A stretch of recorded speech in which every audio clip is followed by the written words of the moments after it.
Now, the war in Sudan has been called the world's biggest humanitarian crisis, with thousands killed, millions displaced, and hundreds of thousands left on the verge of starvation.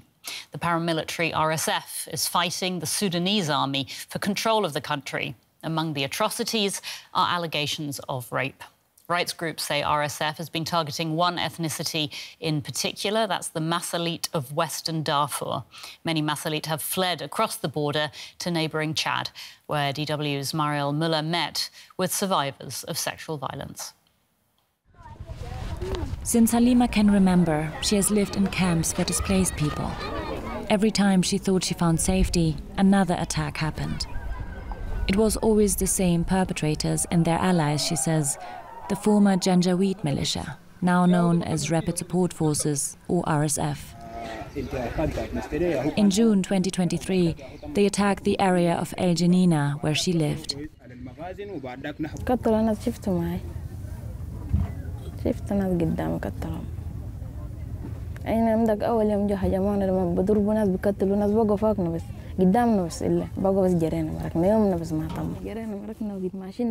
Halima, whose name we've changed to protect her, was living with her family at a site for displaced people when she heard the militants arrive on their motorbikes.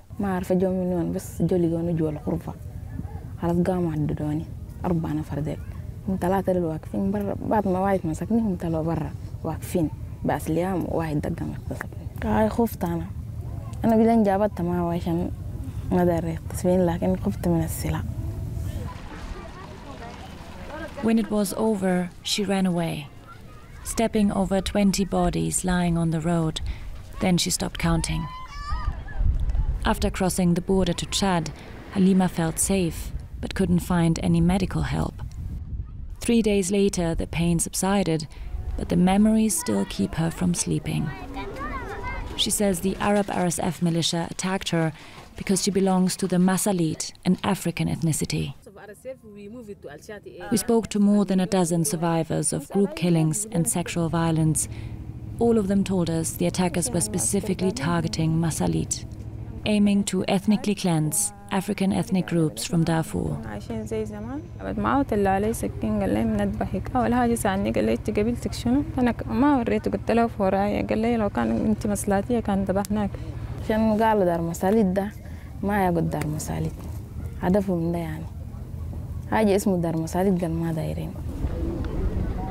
The survivor stories are backed up by Human Rights Watch.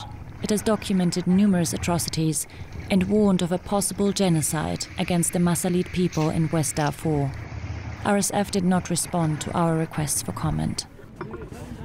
Hawa, whose name we've also changed for her safety, survived a similar attack. She says an RSF fighter entered her home on June 8, 2023. قام عمر السلاح فك فيهم ذخيرة في أمي وخالتي كانوا هم شوية كده من الباب خالتي جحد كده بس الذخيرة طلعت دقت برا في أضربني ما في أي سبب أخليك ما تضربني. He went and shot her 20-year-old cousin. Then she heard her mother and aunt being beaten. انضربت دقوا يعني بالصوت وبالعكاس وبخط البنجة يعني ما كان زال فيهم يسمعني يعني رماني كده على السرير فقام بعملية الاغتصاب علي يعني.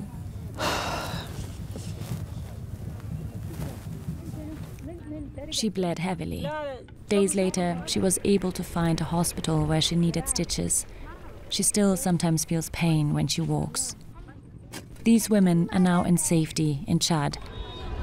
But many here live in deplorable conditions in the camps, lacking medical support, food, water, and basic shelter. The UN has called this the largest displacement crisis in the world, with more than 10 million people forced to flee their homes. Almost 600,000 Sudanese refugees are now living in neighboring Chad. But aid organizations say massive funding shortages mean they are unable to cope with their needs.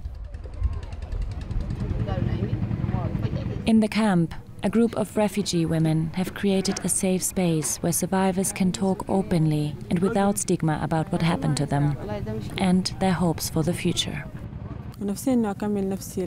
المجال حقي واتخصص إنه أكون بشتغل في البنك يعني يعني كمحاسبة في البنك أو كإدارة أعمال برضو ممكن.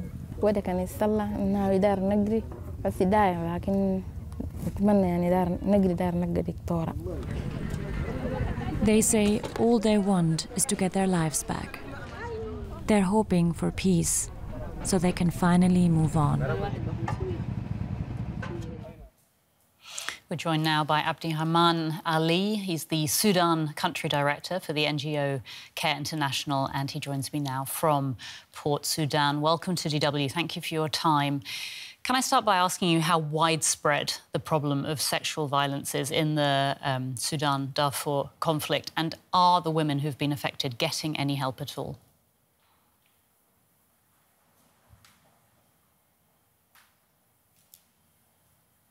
Thank you for having me in this program. I do not have specific numbers, but what we know is that there are increasing cases of gender-based violence being reported across Sudan, particularly in all the areas that are currently under active conflict, beginning from Darfur areas, Khartoum and Jazeera, all other states that are currently under active conflict. We are also aware that this gender-based violence is prevalent in the IDP camps, internally displaced persons, and also among the host population communities in those areas that are currently under active conflict. And are you able to tell us if there's any kind of support at all for the women who are experiencing this kind of sexual violence? In the areas where we're able to access, we are providing as care support. We are providing emergency food assistance, cash, clean water, health and nutrition. However, based on the situation that we are currently facing, there are many areas that we are unable to access or even provide assistance due to the ongoing conflict, access challenges, and also restrictions, administrative challenges that will not allow us as aid workers to reach those people. But we continue to provide this assistance to those that we are able to reach and areas that we have currently access to as care. I can imagine that the challenges in getting aid must be extremely difficult. And I'm presuming, I mean, what you're describing is that there is some food, some aid that's being provided in the areas possible. But obviously, the women who are experiencing this kind of sexual violence, they would need maybe more emotional, psychological support. And I presume that's something that's very hard to come by. That's right. Very hard to come by for one reason, because there are multiple displacements. Communities and displaced persons are moving from one location to the other multiple times. And this is also complicating our ability to provide continuous support to this population. The main challenge we continue to face at the moment is access and delayed permits to reach places that people are held up, especially hard to reach areas. We're also facing challenges in moving supplies, particularly critical humanitarian supplies on health and nutrition across the border from Chad into Sudan and also within the country, where we're unable to move between the states to deliver these much needed aid supplies. You've made very, very clear how difficult the situation is, how difficult it is to get any kind of aid in.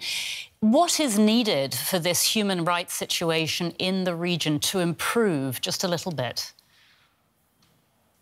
An immediate thing is for the parties to the conflict to uphold their obligations under international humanitarian law to protect civilian population, civilian infrastructure, and also aid workers who are providing this assistance.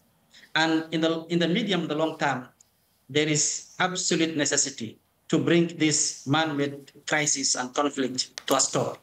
There is need for the parties to the conflict to go into the negotiation table and ensure that this conflict is brought to a halt. It's causing untold human suffering to the people of Sudan.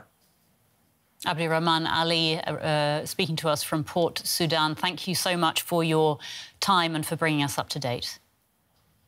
Thank you so much for having me.